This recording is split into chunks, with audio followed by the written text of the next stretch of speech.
This is an interview on Sunday, June 14th, 2020, with Stygian Crown by Nick Burkell. Now, can you give me an introduction on yourself? My name is Rhett. My last name is Davis. I play drums for Stygian Crown. Awesome. Now, how many other bands have you been a part of over the years? Wow. I'd have to actually think about that. I would say established bands with releases and whatnot. There was Morgion. There was Crimson Relic. There was King of the Crow. There was Gravehill. There were two incarnations of Gravehill, actually. Now Stygian Crown. And, I think anything else really is not worth noting. So, yeah. Now, how did Stygian... What I can think of at the moment. Yeah. Now, how did Stygian Crown form? Well, originally, I started the idea of it in 2013. Basically, I had an old band that was slotted to do a return, and that really didn't work out. So I decided that since that didn't happen and that I really wanted to kind of fill that gap, so I just decided to try to find people in order to form this band. Funny thing is that in the beginning of it, there was different people involved, different ideas. It really didn't really come to fruition until about 2017, 2018. Around then is when we really had a solid lineup, and then had a name for it, had actual songs recorded, that sort of thing. So that's basically when it began. Now, what kinds of things are you doing to practice and keep your chops up during the pandemic? Honestly, I haven't at all. This entire time, I literally practiced for the first time last night. It's been 3 months since I played drums. So I live in a small apartment. I really don't have the space to have, something that I can practice stuff. I just don't really have it. And since the pandemic too, I'm also working from home, so I'm fortunate in that regard. So I really haven't had an opportunity. So when the time came to where I could get together with one or two, people that were willing to, social distance and be in a room together to practice, we rehearsed last night. It ended up only being myself and our guitarist Andy from Stygian Crown, so we just started playing some of the stuff that we recorded.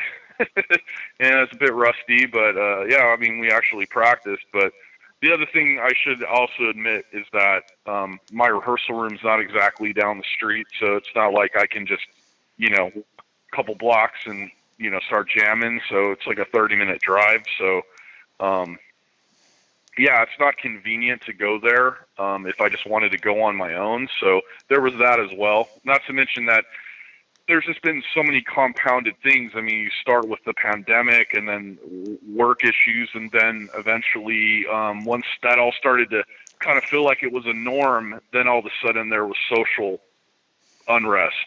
And then that became another thing where it's like, it's better to be home and to basically take care of my family and myself than worry about drums. So that's kind of where it all kind of landed. Now, I noticed the term candle thrower gets thrown around a lot in your interviews. Can you tell me right now, I guess, what albums or songs from Candlemass and Bolt Thrower you feel like you're channeling the most at this point in time? I really couldn't say any specific songs, but I mean, honestly, I've been a huge fan of both those bands my whole life almost. So to us, it was like in the beginning when we finally had this lineup together, the only idea that we really had is that we wanted to play something in a more traditional sense of doom metal.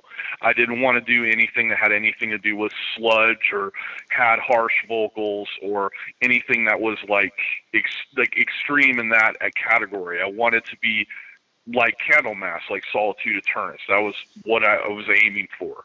And when we started writing the songs, I think that some backgrounds of some of the people in the band themselves, they don't naturally just drift towards Black Sabbath. So when we were writing the songs in the beginning, and to us, it was like, wow, this totally feels like Candlemass. And then we started recognizing, as far as our overall guitar tone and basically some of the approach to some of the riffs that were done by both guitar players had this kind of bolt thrower kind of feel to it. And so we kind of once we kind of recognized it, we kind of embellished it a bit.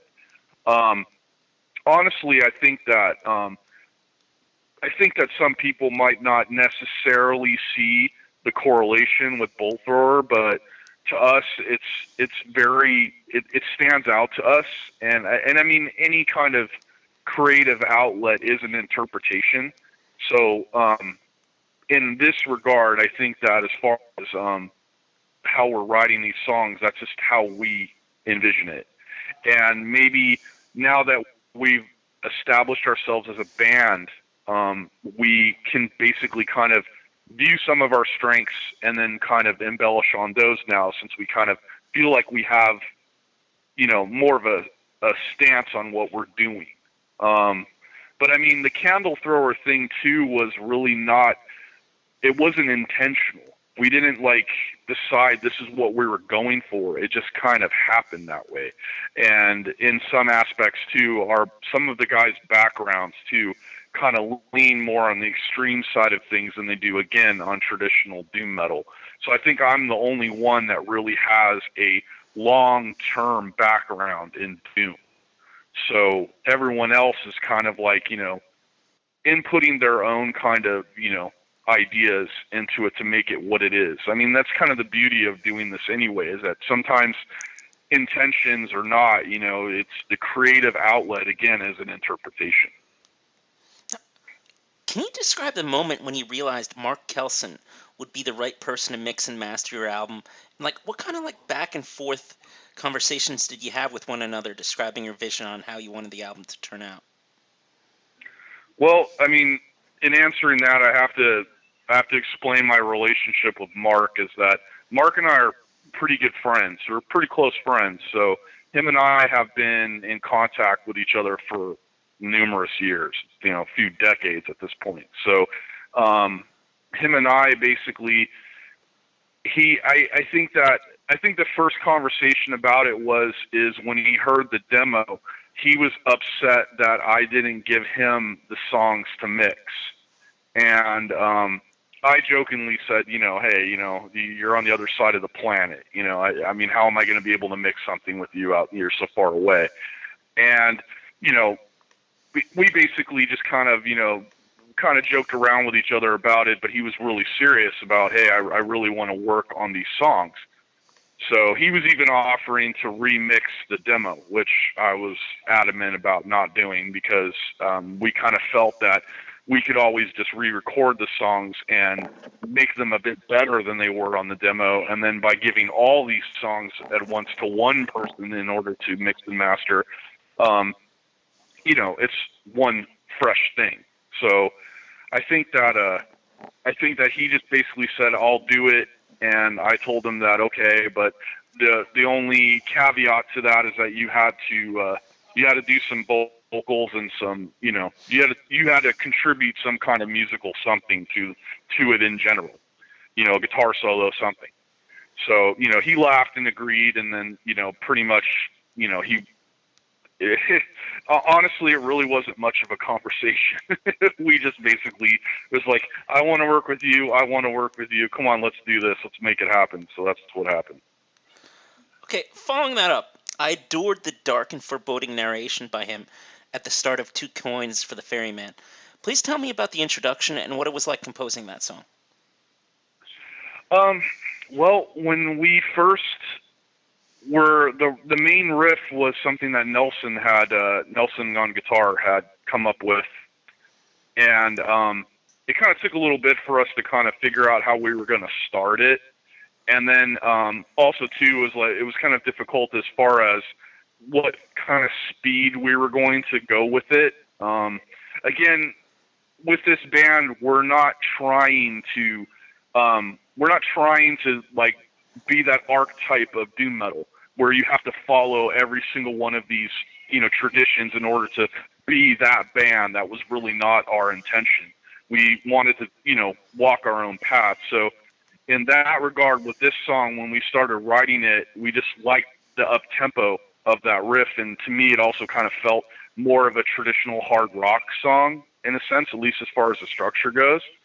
So drum beat too, just the way it has this kind of, in my opinion, anyone else could have their own, but in my opinion, I just feel it kind of had this kind of Led Zeppelin kind of feel.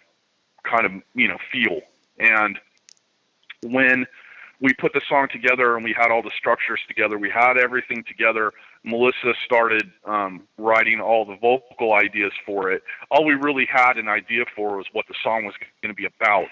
Once she started writing the lyrics for it, she came up with pretty much all the nuances of what became not just the vocal ideas, but also what that intro became. All of that was completely her idea. As far as Mark doing the reading, how Mark did the actual spoken part with the little nuance, the little what background he added to it, all that was all him. But the whole intro in itself, that whole thing that he read was straight from Melissa and was straight from the idea of the song. So, and it also too, in my opinion, the song felt like it was a closer. It just had that kind of, you just had that kind of feeling, and it was cool having this intro to go right before it. It just made it all work. It just really did, in my opinion. Now, you re-recorded Trapped into the Earth through Divine Right and Flame Tongue that were originally on your demo. How did you want to change up those songs? And personally for you, did you like any of those songs better on the demo versus the album? It's kind of cliche to say, but I definitely like the album versions better because it felt like, especially with Through Divine Right, when we did the demo, it was already recorded. Like all those songs were already recorded before Melissa ever was in the band. It was months until she came into the band after that initial recording. So when she came in, this is what she had to work with. So if we wanted to extend moments, we couldn't because it was already recorded. So when she came in and did the vocals, we're like, it would have been really great if there was more breathing room in this moment. There's a little bit more instrumental, less, so she has a moment to kind of build to those vocals. So in that regard, I like that better just because it feels like the songs flow better. Also performance-wise too, because we had been playing those songs for quite a bit. So when we went back in to re-record them, I definitely feel like we were more comfortable with them. But it also, another thing to say too is that we didn't want to just leave those songs as demo songs and not have them on the album. They really needed their day to shine. So that's why we did them as well in that regard. We wanted to have them on the album. But yes, I do feel that they are better than the demo version. Now, I've seen in a past interview that you spoke about using a sound stage to record a live performance, perhaps this month.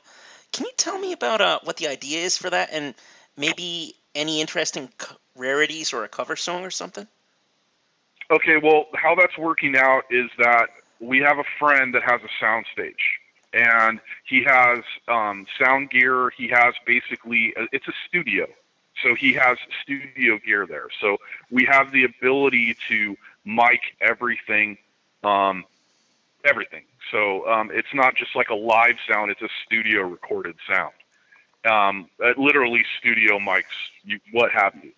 And we also have another friend that's a cinematographer that she's actually worked with my old band, one of my bands, in the past, and she's handled the photography for this band as well as a few other bands of mine as well. And she basically is going to run 5 simultaneous cameras over each person, and we're going to play the songs live through this through this soundstage, and then she's going to edit it all together. So in a sense, it would be like the idea is that our goal is for it to be a professional video. So imagine a live video that you've bought of your favorite band, just remove the audience. That's basically what we're trying to do. We want to have the best quality sound that you can get as well as the best video. And we felt that if we were going to take the time to record something in that regard, why not go all out? Why do it half-assed and, have an okay sound and okay video? If you're going to spend the time to do it right, or don't do it at all. So that's primarily what we're doing with that. As far as, we haven't decided on what songs we're going to play. There's only so much that you can do in a live form as well. So we are going to try to limit it, not try to play like everything that we've ever had.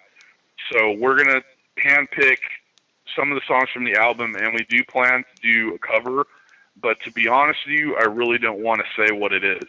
But I will say that it'll definitely be fun to do. So hopefully people will respond to it in a positive way. But if it all works out, then you're hearing it from me now that hopefully it will be what we want it to be. So Your guitarist Nelson contributed to the recent Quarantine Shred event. Can you tell me a bit about that?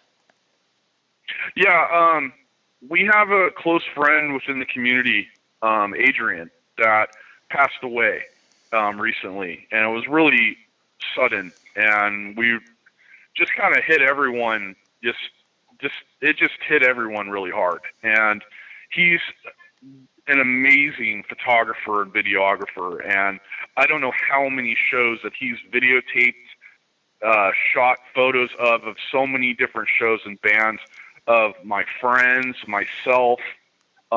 He is a pillar of this underground community in Los Angeles, this bottom line. And one of the guys that used to be in Gravehill, his name is Christian LaRocca, he basically decided that he was going to record a song dedicated to him, and he got as many people that could contribute to it, and basically in solidarity to Adrian. So Christian, it's just funny because hearing that song and seeing all the people that are involved in it, I know 98% of the people that are on that. I personally know them. So it was really awesome just to see all that come together, and as well as just the fact that he took the time to do that for him. It was just, it was the most unexpected but really incredible thing that he did for him. And at the same time too, you can hear all these different guitar players just shred away, and that was pretty fun to hear. Just all these different kind of attitudes. Because in my opinion, when it comes to guitar solos, it's this personality that you're hearing. So I don't know. I thought it was pretty great. What kind of proactive and innovative ideas have you seen in the SoCal area for the creative and musically inclined to try to start rebuilding the music scene? Well, honestly, I haven't seen much of anything. Everybody that I know, the prime players of the promotional side of Los Angeles, are waiting it out just as much as all the bands are. I haven't heard anything, because the primary thing that people are most afraid of is seeing that their favorite venues are closing because they have no way to stay open, because what else can they do, right? And I think that right now everyone is just waiting this out. So I don't know. I could speculate with you all day long, but honestly, I know as much as anyone else. So my hopes are that we'd be able to get back to it again, but I really don't see a solution until there's some kind of vaccination or something that's basically getting the medical side of this worked out. So, yeah, I mean, we could get together and try to do social distancing and whatever we can to try to make some kind of live event work. I've seen videos of people doing shows where people are in cars like it's a drive-in theater, and there's Doro Pesh playing a live show. So that's awesome. But I haven't seen anything like that out here other than people just making videos, something that people can see bands playing. But, the thing about it is that when it comes to shows, it's not like one of those things where people go there specifically to see a band. Let's be honest. It's a social event. People go to that to be able to interact with their friends, meet new people, and be able to socialize. So having some kind of way to have a show happen where people are supposed to be distant from one another and wearing masks and all of that, I mean, let's face it, has that really been happening on a normal basis in a lot of places right now? I mean, literally right where I live, there are people crowding beaches. So they're acting like nothing ever happened. So, as far as a live show goes, I mean, I want to see it happen just as much as anyone else, but I really don't have a response to it. Can you tell me about your 3 biggest rarities in your music collection? Rarities in my music collection. Okay, off the top of my head, have Trouble, Psalm Night vinyl, only 100 made, first pressing. I bought it, 19. I found it in a really crappy record store called Discount Records that haven't existed in over 2 decades. And I walked in there expecting that I wasn't going to find anything, and I found it, and it was still sealed. And I spent $2 for it. So there'd be that one. Another awesome rarity that I can think of is Captain Beyond, the first Captain Beyond vinyl. I found it in a pawn shop in Anaheim, California, with a stack of other amazing records that my wife. That the cool thing about that Captain Beyond record is that it had a 3D gel on the cover, and any other versions I've ever seen of this album did not have that. And it was still sealed, and I think it was like $3. I think the last rarity I have, the only other I can really think of at the top of my head is I have a test pressing of a Phobia record that Shane from Phobia gave me back in like 1993, 94. That basically he I don't know why he gave it to me. I was just hanging out with him, and he said, "Here," and handed it to me, and I've had it till this day. So rare I can think of at the top of my head. Now, minus like albums and stuff, what would you say is your most cherished possession that has to deal with music? Can you tell me your most cherished possession that has to deal with music? The only thing that I can really think of right at this moment is an AC/DC T-shirt that my wife bought for our dog before he died. That would probably be the most cherished I can think of at the moment. Would you like to go back to any questions? I don't think so. I think we're good. Final words? Hey, I really appreciate you giving us the time for this, and thank you very much for it. And what you're doing, this is, phenomenal. And I appreciate the fact that you called me and we didn't do this by email. So that was kind of nice. I appreciate that. again, like for real, man, I appreciate your time. I really, really do want to see the metal scene keep going. And honestly, man, it's just like I have like a SoundCloud account, and it's just like I always want to get new material for it. So thank you.